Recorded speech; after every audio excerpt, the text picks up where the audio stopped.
اعوذ باللہ من الشیطان الرجیم بسم اللہ الرحمن الرحیم نحمدہ ونصلی علی رسولہ الکریم وعلی عبدہ المسیح الموعود ملفوظات حضرت مسیح موعود علیہ الصلاۃ والسلام۔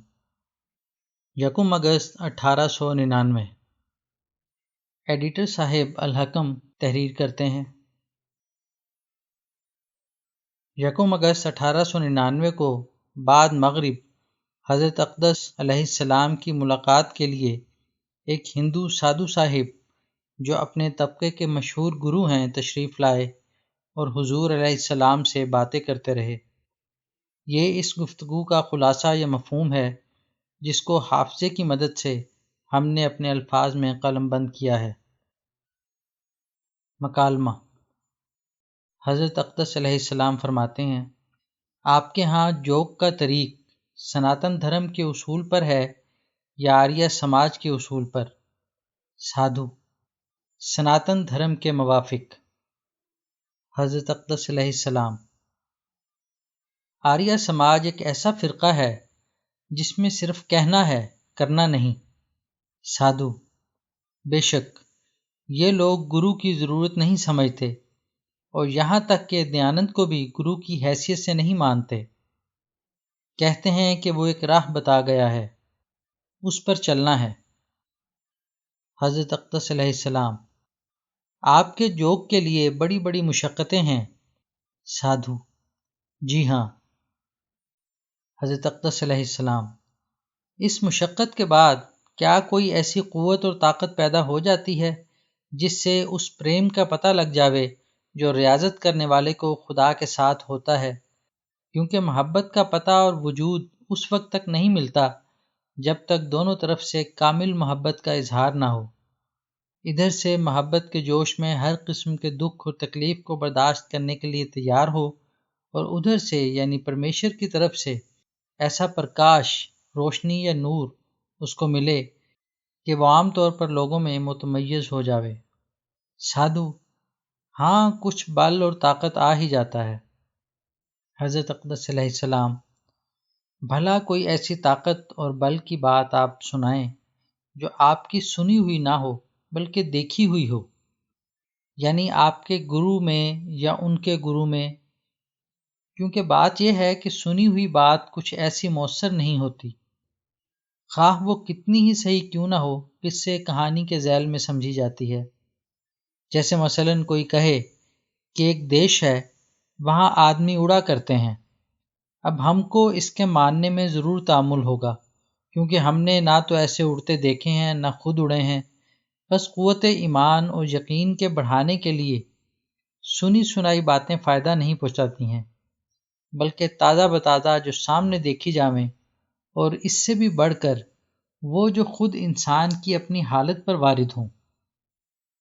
بس میرے اس سوال سے یہ غرض ہے کہ آپ کوئی ایسی بات بتلائیں جو اس ریاضت کرنے والوں میں آپ نے دیکھی ہوں یا سنی ہوں۔ سادھو: ہاں، ہمارے جو گرو تھے ان میں بعض باتیں ایسی تھیں جو دوسرے کے من کی بات بوجھ لیتے تھے، اور پھر جو منہ سے کہہ دیتے تھے ہو جاتا تھا، اور جو ان کے گرو تھے ان میں بھی بہت سی باتیں ایسی ہوتی تھیں مگر ان کو دیکھا نہیں، تاہم دیکھنے کے برابر ہے، کیونکہ ان کو مرے کوئی 80 برس کے قریب ہوئے اور ان کو دیکھنے والے ابھی موجود ہیں۔ حضرت اقدس علیہ السلام: آپ نے بھی کوئی ریاستیں کی تھیں؟ سادھو: جی ہاں، میں نے بھی کی ہیں۔ حضرت اقدس علیہ السلام: کیا کیا؟ سادھو: پہلے چلہ کشی کیا کرتے تھے، یہاں تک کہ 8 مہینے کا ایک ہی چلہ ہے۔ حضرت اقدس علیہ السلام: اس میں کیا کھاتے تھے؟ سادھو: پہلے چاولوں کا آٹا کھایا کرتے تھے، پھر صرف پانی جو پکا کر رکھا ہوا تھا، یعنی ایک گاگر کا نصف جب رہ جاوے تو وہ رکھ لیا کرتے تھے، اور اس میں سے سیر صبح کو پی لیا کرتے تھے، اسی وقت پیشاب کر لیا کرتے تھے، اور پھر کچھ نہیں۔ حضرت اقدس علیہ السلام: کیا اس میں لوہا وغیرہ تو نہ ہوتا تھا؟ سادھو: نہیں۔ حضرت اقدس علیہ السلام: پھر کیا اس ریاضت کی حالت میں آپ کو کچھ عجیب و غریب نظارے نظر آئے؟ سادھو: ہاں، کبھی روشنی نظر آتی تھی جو اندر ہو جاتی تھی، اور دور دور سے آتے جاتے آدمی نظر آ جاتے تھے۔ ایڈیٹر صاحب الحکم تحریر کرتے ہیں۔ اس کے بعد چند منٹ خاموشی رہی، پھر اس مہر سکوت کو سادھو صاحب نے اپنے اس ایک سوال سے توڑا۔ سادھو: کیا آپ پرمیشور کو آکار مانتے ہیں یا نراکار؟ حضرت مولوی نور الدین صاحب رضی اللہ عنہ نے اس موقع پر بطور تشریح عرض کیا کہ مورتی کے قابل یا ایسا خدا کہ مورتی کی ضرورت نہ ہو۔ حضرت اقدس علیہ السلام: ہم جس خدا کو مانتے ہیں اس کی عبادت اور پرستش کے لیے نہ تو ان مشقتوں اور ریاستوں کی ضرورت ہے اور نہ کسی مورتی کی حاجت ہے، اور ہمارے مذہب میں خدا تعالیٰ کو حاصل کرنے اور اس کی قدرت نمائیوں کے نظارے دیکھنے کے لیے ایسی تکالیف کے برداشت کرنے کی کچھ بھی حاجت نہیں، بلکہ وہ اپنے سچے پریمی بھکتوں کو آسان طریق سے، جو ہم نے خود تجربہ کر کے دیکھ لیا ہے، بہت جلد ملتا ہے۔ انسان اگر اس کی طرف ایک قدم اٹھاتا ہے تو وہ 2 قدم آگے اٹھاتا ہے، انسان اگر تیز چلتا ہے تو وہ دوڑ کر اس کے ہردے میں پرکاش کرتا ہے۔ میرے نزدیک مورتی بنانے والوں نے خدا تعالیٰ کی اس حکمت اور راز کو نہیں سمجھا جو اس نے اپنے آپ کو بظاہر ایک حالت غیب میں رکھا ہے۔ خدا تعالیٰ کا غیب میں ہی ہونا انسان کے لیے تمام تلاش اور جستجو اور کل تحقیقاتوں کی راہوں کو کھولتا ہے۔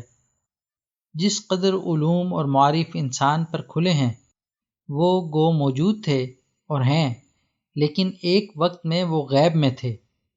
انسان کی سعی اور کوشش کی قوت نے اپنی چمکار دکھائی اور گوہر مقصود کو پا لیا۔ جس طرح پر ایک عاشق صادق ہوتا ہے، اس کے محبوب اور معشوق کی غیر حاضری اور آنکھوں سے بظاہر دور ہونا اس کی محبت میں کچھ فرق نہیں ڈالتا، بلکہ وہ ظاہری ہجر اپنے اندر ایک قسم کی سوزش پیدا کر کے اس پریم بھاؤ کو اور بھی ترقی دیتا ہے۔ اسی طرح پر مورتی لے کر خدا کو تلاش کرنے والا کب سچی اور حقیقی محبت کا دعوے دار بن سکتا ہے، جبکہ مورتی کے بدوں اس کی توجہ کامل طور پر اس پاک اور کامل الحسن ہستی کی طرف نہیں پڑ سکتی۔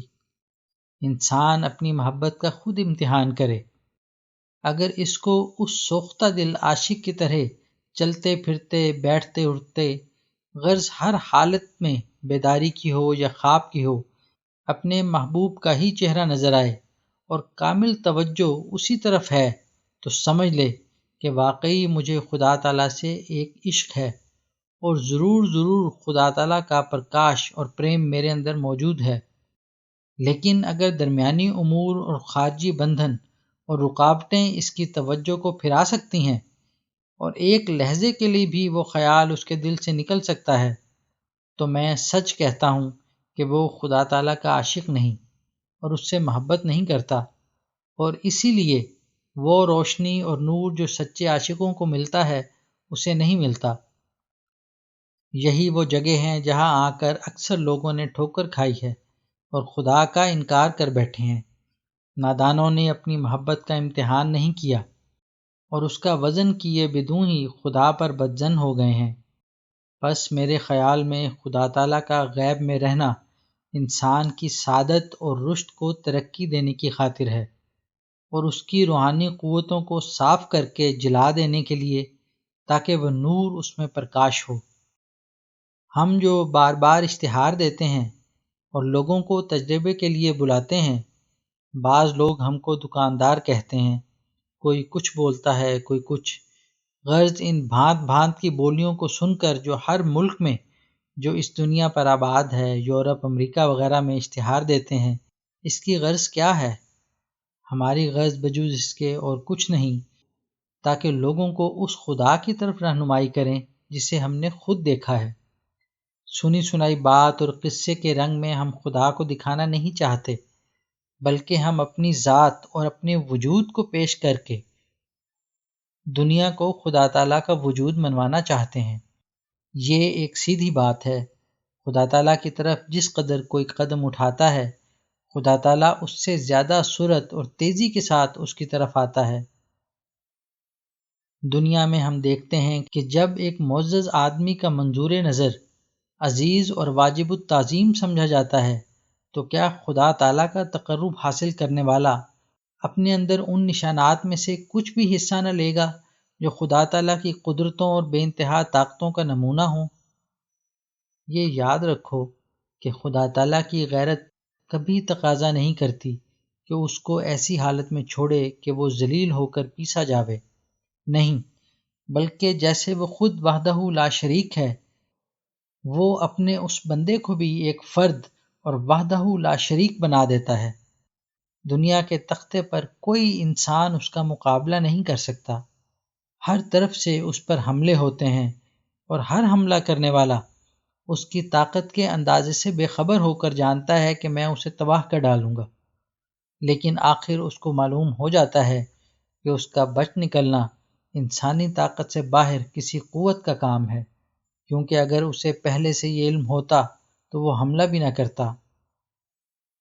بس وہ لوگ جو خدا تعالیٰ کے حضور ایک تقرب حاصل کرتے ہیں اور دنیا میں اس کے وجود اور ہستی پر ایک نشان ہوتے ہیں، بظاہر اس قسم کے ہوتے ہیں کہ ہر ایک مخالف اپنے خیال میں یہ سمجھتا ہے کہ میرے مقابلے میں یہ بچ نہیں سکتا، کیونکہ ہر قسم کی تدبیر اور کوشش کے نتائج اسے یہیں تک پہنچاتے ہیں۔ لیکن جب وہ اس زد میں سے ایک عزت اور احترام کے ساتھ اور سلامتی سے نکلتا ہے تو ایک دم کے لیے اسے حیران ہونا پڑتا ہے کہ اگر انسانی طاقت کا ہی کام تھا تو اس کا بچنا محال تھا، لیکن اب اس کا صحیح سلامت رہنا انسان کا نہیں بلکہ خدا کا کام ہے۔ بس اس سے معلوم ہوا کہ مقربان بارگاہ الہی پر جو مخالفانہ حملے ہوتے ہیں وہ کیوں ہوتے ہیں۔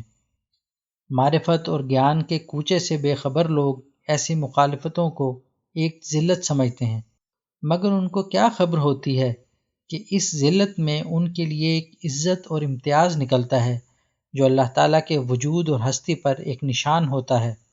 اسی لیے یہ وجود آیات اللہ کہلاتے ہیں۔ غرض ہم جو اشتہار دے دے کر لوگوں کو بلاتے ہیں تو ہماری یہی آرزو ہے کہ ان کو اس خدا کا پتہ دیں جسے ہم نے پایا اور دیکھا ہے، اور وہ اقرب راہ بتلائیں جس سے انسان جلد با خدا ہو جاتا ہے۔ بس ہمارے خیال میں قصہ کہانی سے کوئی معرفت اور گیان ترقی نہیں پا سکتا جب تک کہ خود عملی حالت سے انسان نہ دیکھے، اور یہ بدون اس راہ کے جو ہماری راہ ہے میسر نہیں، اور اس راہ کے لیے ایسی صعوبتوں اور مشقتوں کی ضرورت نہیں۔ جہاں دل بکار ہے، خدا تعالیٰ کی نگاہ دل پر پڑتی ہے، اور جس دل میں محبت اور عشق ہو اس کو مورتی سے کیا غرض۔ مورتی پوجا سے انسان کبھی صحیح اور یقینی نتائج پر پہنچ نہیں سکتا۔ خدا تعالیٰ کی نگاہ انسان مخلص کے دل کے ایک نقطے پر ہوتی ہے جسے وہ دیکھتا ہے اور جانتا ہے کہ اس کی خاطر وہ خوشی دل سے ہر صعوبت مکروہ کو برداشت کر لے گا۔ یہ ضروری نہیں کہ کوئی بڑی مشقتیں کرے اور دائم حاضر باش رہے۔ ہم دیکھتے ہیں کہ خاکروب ہمارے مکان میں آ کر بڑی تکلیف اٹھاتا ہے، اور جو کام وہ کرتا ہے ہمارا ایک بڑا معزز مخلص دوست وہ کام نہیں کر سکتا، تو کیا ہم اپنے وفادار احباب کو بے قدر سمجھیں اور خاکروب کو معزز و مکرم خیال کریں؟ بعض ہمارے ایسے بھی احباب ہیں جو مدتوں کے بعد تشریف لاتے ہیں، اور انہیں ہر وقت ہمارے پاس بیٹھنا میسر نہیں آتا، مگر ہم خوب جانتے ہیں کہ ان کے دلوں کی بناوٹ ایسی ہے اور وہ اخلاص و مودت سے ایسے خمیر کیے گئے ہیں کہ ایک وقت ہمارے بڑے بڑے کام آ سکتے ہیں۔ نظام قدرت میں بھی ہم ایسا ہی دیکھتے ہیں کہ جتنا شرف بڑھ جاتا ہے محنت اور کام ہلکا ہو جاتا ہے۔ ایک مذکوری کو دیکھ لو، انبار پروانوں کا اسے دیا جاتا ہے اور ایک ہفتے کے اندر حکم ہے کہ تعمیل کر کے حاضر ہو۔ برسات ہو، دھوپ ہو، جاڑا ہو، دیہات کے راستے خراب ہوں، کوئی عذر سنا نہیں جاتا، اور تنخواہ پوچھو تو 5 روپے، اور حکام بالادست کا معاملہ اس کے بالکل برخلاف ہے۔ اس قانون سے صاف ظاہر ہوتا ہے کہ خدا تعالیٰ کا قانون بھی اپنے برگزیدوں سے ایسا ہی ہے۔ خطرناک ریاستیں کرنا اور اعضاء اور قوا کو مجاہدات میں بیکار کر دینا محض نکمی بات اور لا حاصل ہے۔ اسی لیے ہمارے ہادی کامل علیہ الصلاۃ والسلام نے فرمایا لا رہبانیت فی الاسلام، یعنی جب انسان کو صفت اسلام گردن نہادن بر حکم خدا و موافقت تامہ بے مقادیر الہیہ میسر آ جائے تو پھر رہبانیت یعنی ایسے مجاہدوں اور ریاستوں کی کوئی ضرورت۔ اس کے بعد سادھو صاحب تشریف لے گئے اور کھانا رکھا گیا۔ حضرت اقدس علیہ السلام نے فرمایا کہ یہی وجہ ہے کہ اسلام نے رہبانیت کو نہیں رکھا، اس لیے کہ وہ معرفت تامہ کا ذریعہ نہیں ہے۔